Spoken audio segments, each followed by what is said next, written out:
I left home this morning at about 10:30 Kentucky time, and at 4:10 I was walking into my room. Needless to say, my mom was glad I made it. But she also said, boy, if you drive that fast again, if the drive don't kill you, mama kill you. So we thank God for traveling grace. Under 6 hours, I was moving pretty good. I had a job I had to get to. So I'm just glad. I just want to go ahead and clear the air about the last time you saw me. God has blessed me to elevate and to grow, and he blessed me last summer to move up a little higher. And, I took a church after 21 years. God said, not the people, but God said it was time to go. Unlike preachers I know that I've heard about, I wasn't ran out, wasn't flushed out, wasn't kicked out. God just said it was time to go. And I was blessed to pastor a congregation for 21 years. A lot of guys can't say that. And now he has blessed me to be among some other great people. And even though the name is different, we all should want to be Christians. And I'd rather be a Christian than be a Baptist any day. Y'all didn't catch that. I'd rather be a Christian than be a Methodist, Apostolic. I'm a Christian says I'm God's child. And no denomination defines me. We're tired, so I'm not going to let y'all hurt me tonight. I'm just glad to be home. God has blessed me to go some places this year. I got a friend of mine, Dr. Fred Flowers, in Flint, Michigan, and he said, Dr. Bush, he said, I feel like you cheat us when you're up here in Michigan. I said, what you mean I cheat you?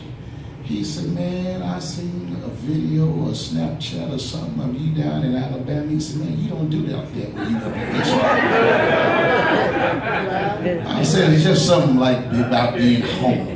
That just makes you want to, can I get a witness? Something about being on the home soil. It just makes you feel some type of way. But I'm blessed tonight, and I'm just not going to bore you. I want you to go ahead and get the Bible's in your hand, and we're going to look at Romans chapter 12. I'm going to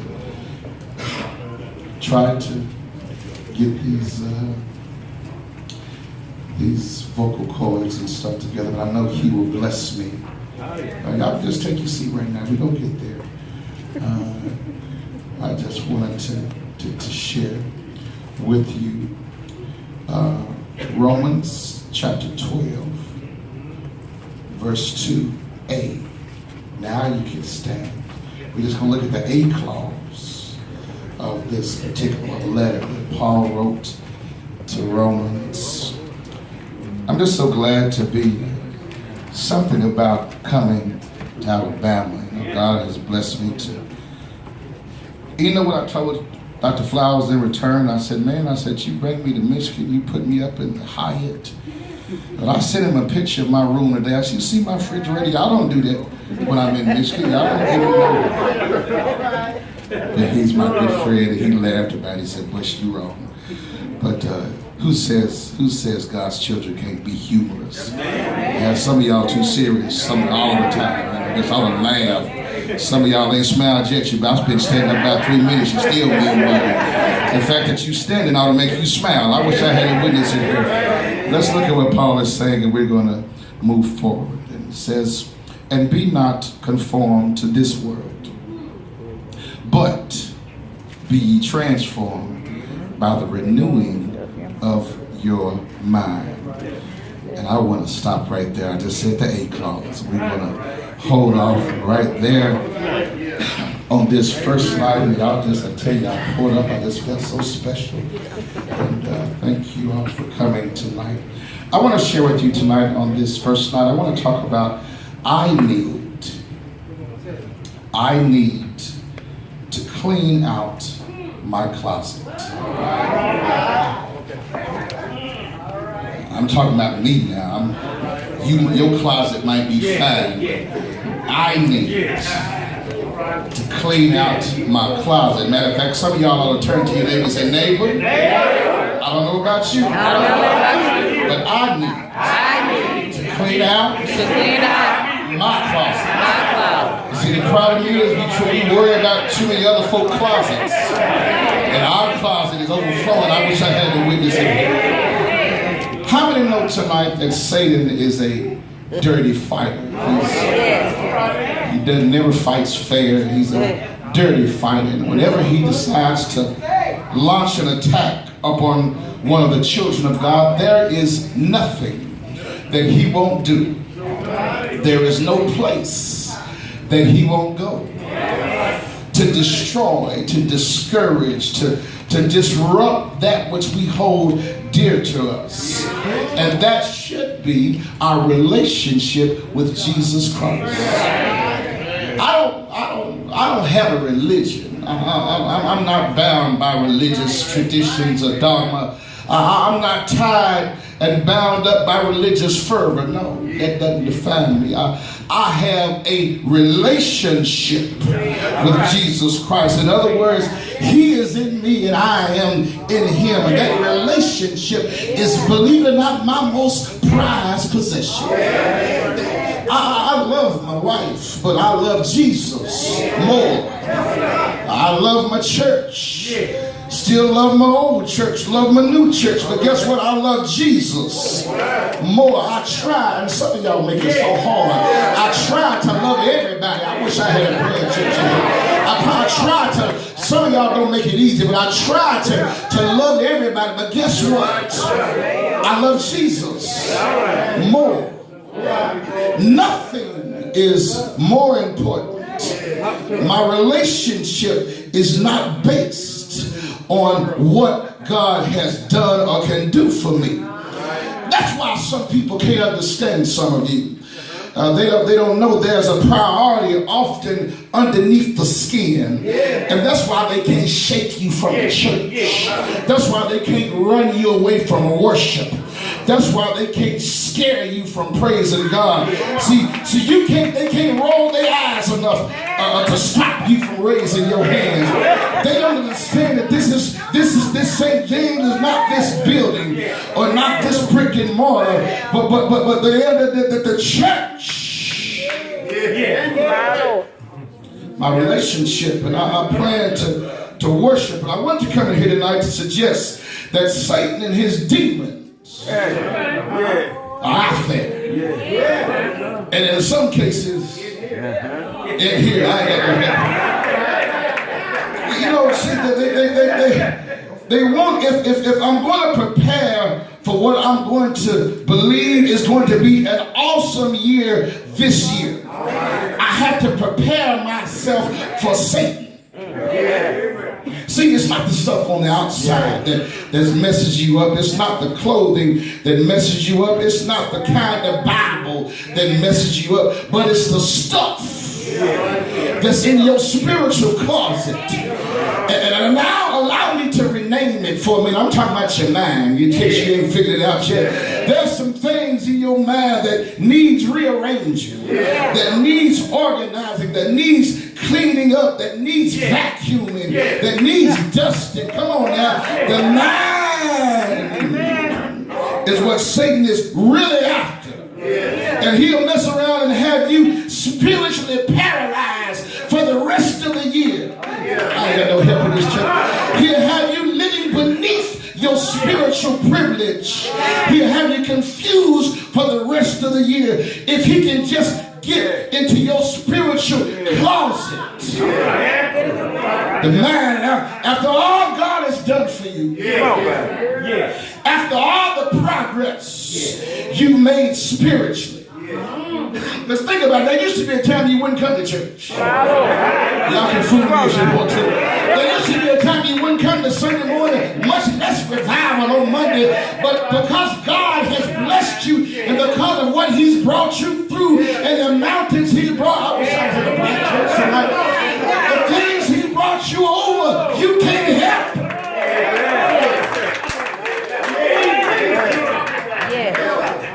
See, this is you gotta be mindful that Satan is gonna stain up your sin. He's trying to stifle your progress. He's trying to put a hold on what God is trying to do in your life. Listen, it's gonna be difficult because some of you like your closet just like it is. Some of us like a dirty closet. Some of us like a nasty closet. You understand what I'm saying? We too busy shopping for clothes and hats and outfits and gaiters and this and that. And your inside is just...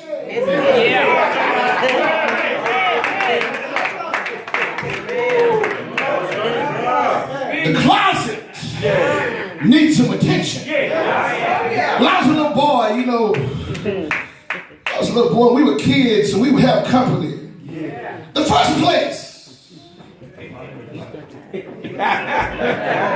Larry, you remember. The first place, me and Ben would throw stuff. In the closet, I was saying. First place, things we don't want nobody to see. In the closet. Stuff we don't want nobody to know. And sometimes it would stay there for months until we remembered the junk that's in the closet. Paul is writing a letter.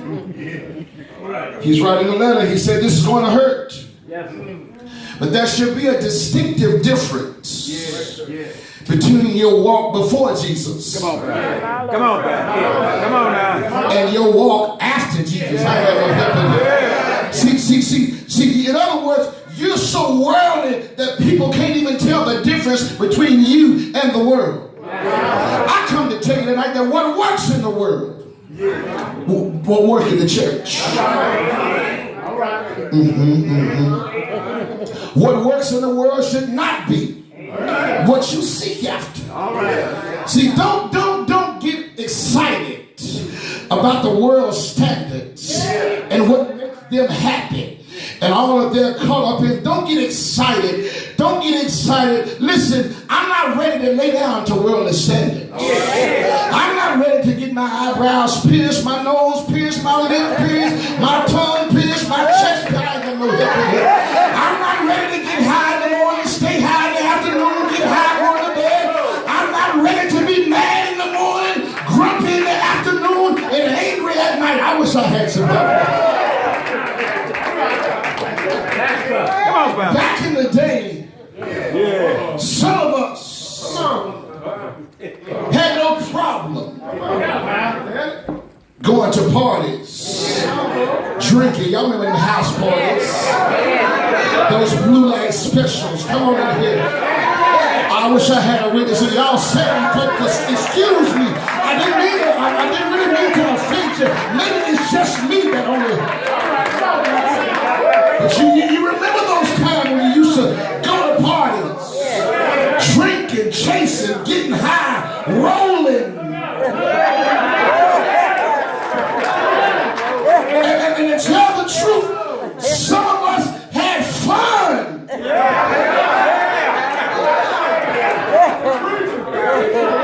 But since I met Jesus, that stuff don't get me excited anymore. That pattern isn't my makeup anymore. And here's what gives our friends trouble with us. They can carry us to a party, and we won't get off into the party like we used to. Why? Because there's been some cleansing, and God has changed us. The old folk in the church used to put it like this. They used to say I looked at my hands. And my hands looked new. They used to say I looked at my feet. And my feet did too. Started to walk. I don't walk like I used to. I don't talk like I used to. I don't hang out where I used to.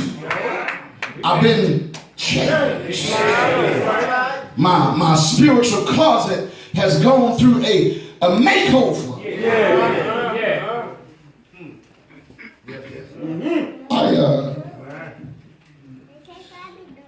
They have something called California Day in Kentucky. That's the neighborhood that I grew up in. And the last time I went there, I ran into the school bully. I ran into the neighborhood bully. He was, when I was growing up, his name was Kenny Lipscomb. Kenny was, he was some kind of fella. He could beat up 3 or 4 fellas at a time. He was 6'4", 225, all muscle. And there was a couple of times that, Kenny even bullied me around. I'm going to tell you the truth. I was a little fella. But when I saw him this time, Deacons, when I saw him this time, he was on a stick. On a cane, he had drank himself into bad health. His vision was bad. His kidneys were bad. He was bent over, but when I looked at his face, all I could remember was the old Kenny. And the first thing, it had been about 35 years since he hit me. So the first thing I did was try to avoid Kenny, because I remember the old Kenny. Y'all didn't catch that. Y'all didn't catch that. My change is not a one-time effort. But touch your neighbor and say, my change is progressive. In other words, I'm not going to change overnight. You ain't going to stop cussing overnight. You ain't going to stop. Come on now. Y'all too saved in here for me. You ain't going to stop slipping and sliding overnight. It's a progress. And how many know God will help you with progress through the process?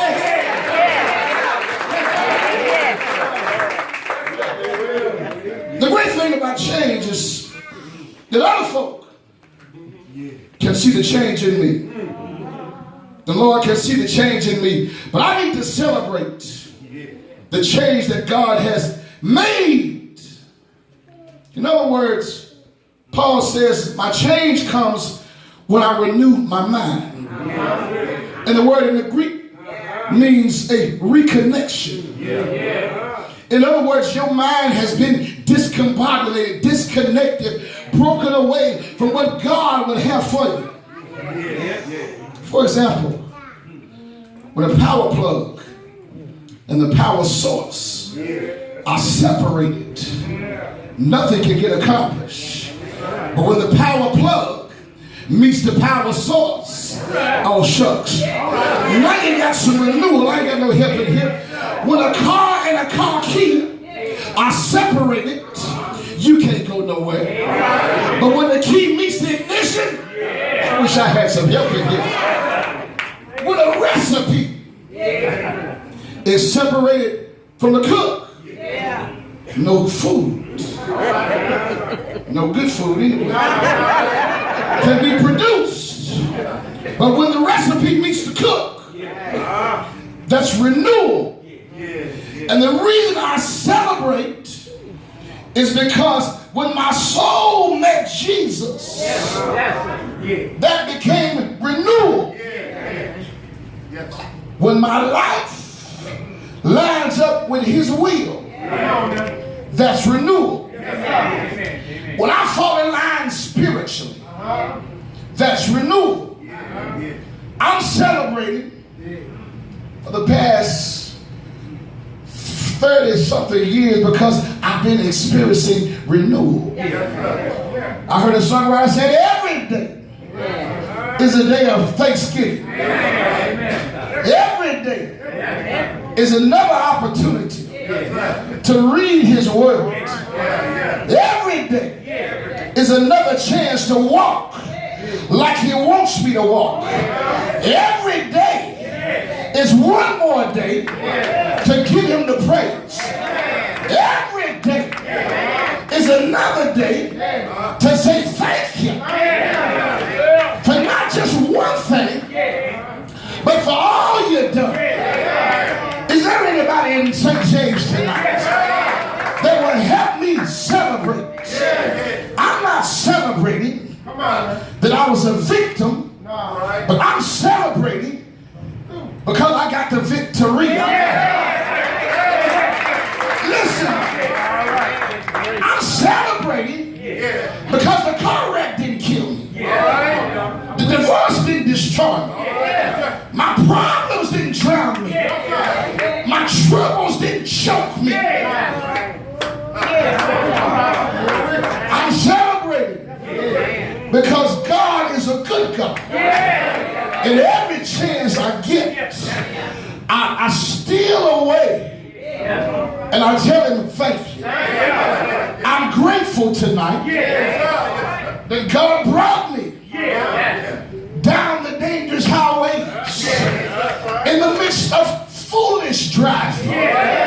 He still watched over me. I'm thankful because there used to be a time. Used to be a time God blessed me to go all over the country singing his praises. And people was coming up to me, boy, you know you sure can sing. And deacons, I was eating it up. You know, I believe you're right. I believe I can sing. And listen, God said to me, come on now. What does it profit a man to gain the whole if he gains the whole world lose his soul and lose his soul?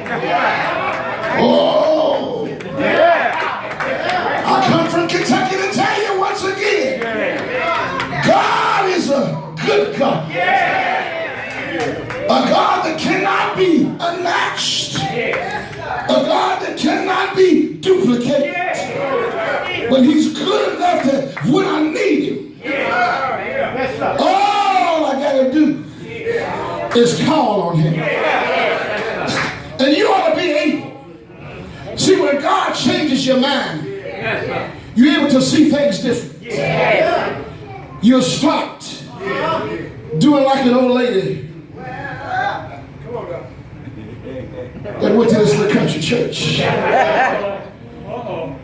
And every Sunday, she would come out and say, God, I just thank you for my brand new car. But they would watch her go get on the city bus. Walk with me now. She would go on home. The next Sunday, she came back again. Service was fantastic. And she once again, she said, Lord, thank you for my brand new car. Once again, she went and got on the bus. So the third Sunday, a little fella asked her. He said, ma'am, I've been watching you. I've been hearing you. Telling the Lord, thank you for my brand new car. Yet, you get on the city bus. And you know how kids are. I want to know what's up with that. She said, well, I'll tell you. Long time ago, I asked the Lord for a good husband. And I prayed for years. But I kept on thanking him for my new husband. And then finally, y'all all woke, aren't you? Finally, he gave me a good husband. Not only that, but I prayed for a good job.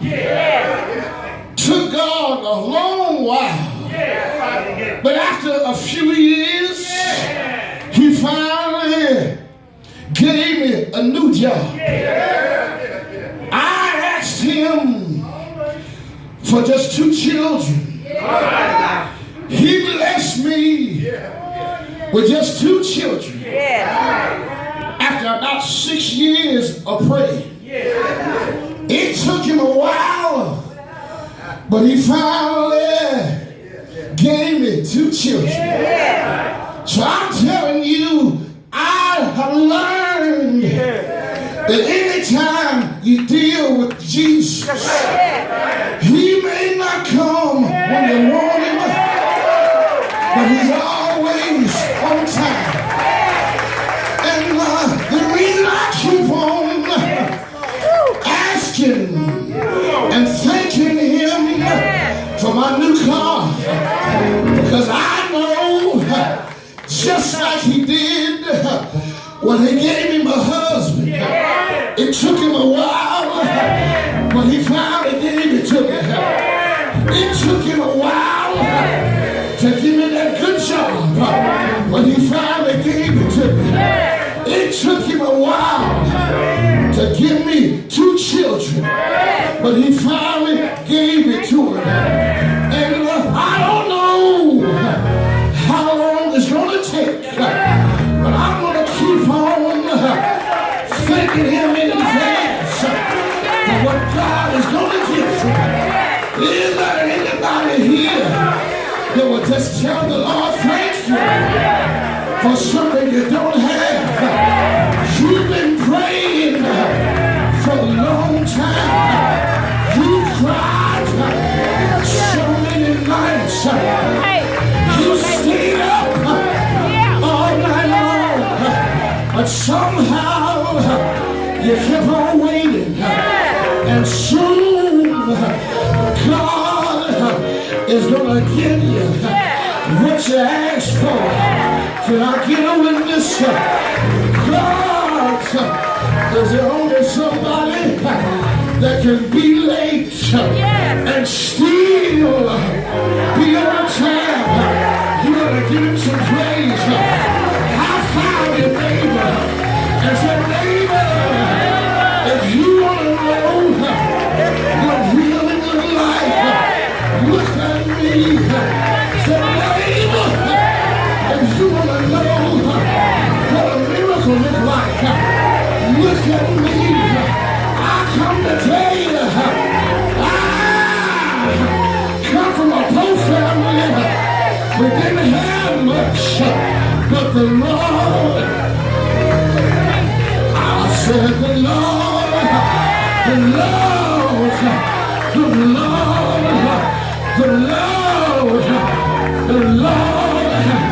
been good to me. Reach over and hug somebody and tell you, I'm thankful tonight. You should have seen me before the Lord laid his hands on you.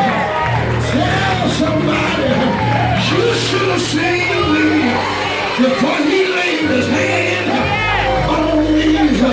And now I can tell him, thank you, thank you, thank you, thank you. Give him the praise, give him the praise.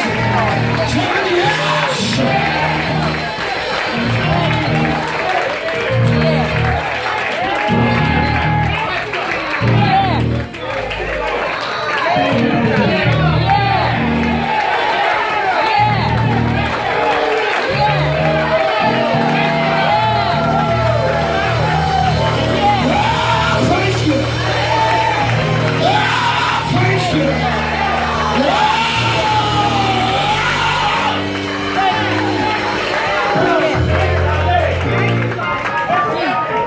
Y'all say just as much as my life.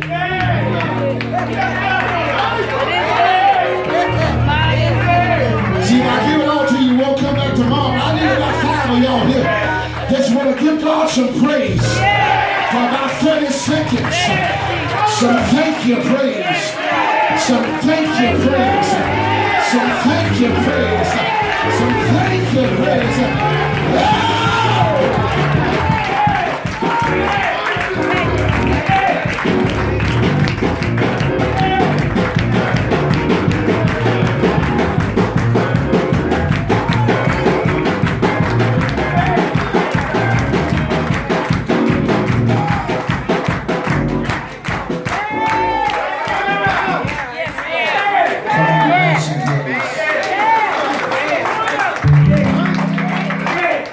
The door is open.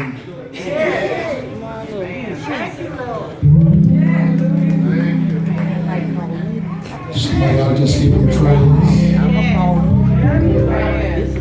How to know he'll bless you. Yes, Lord. If you need, say his power in your life.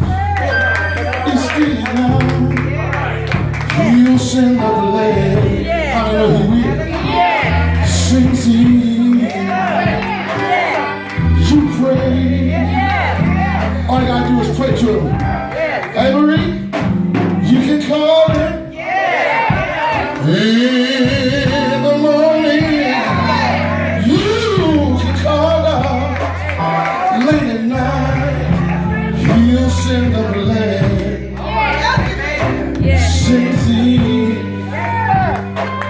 You pray. One more verse, listen. If you go to him in prayer and you ask him while you're there, he'll send the blessing. How many know he will? Wave your hand if you know he will. You pray.